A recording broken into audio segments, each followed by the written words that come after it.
So your filter's clean and your Dyson vacuum is power cycling.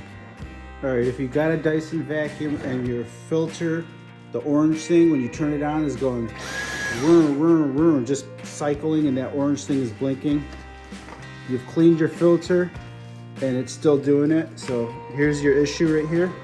You're gonna disconnect this. Obviously check your tube in here, disconnect all this, and look in your tube, you should be able to see. If you guys don't know how to disconnect it, let me go through this real quick. There you go, you push this little red button, look down your tube, make sure that's clean. Look in here, make sure this is clean as much as you can. Look in here, make sure that's clean. This was the problem that I found when you cut this down right here, and I never had this problem before, but this was gunked up with a bunch of lint. I'll show you guys real quick how much stuff I got out in the trash. Look at that. And it was these little tiny, you see the shape of them? They're just perfectly little tiny blocks that were in there. I used this needle nose plier right here, and I got in here to the side, and I pulled it all out right there.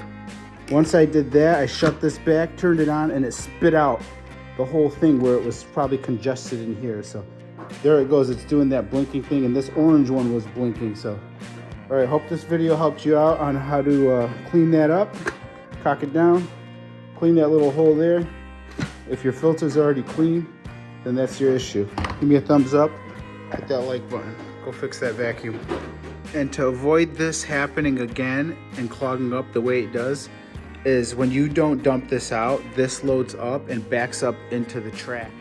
So don't forget to dump this out. Don't be lazy. You won't have that problem.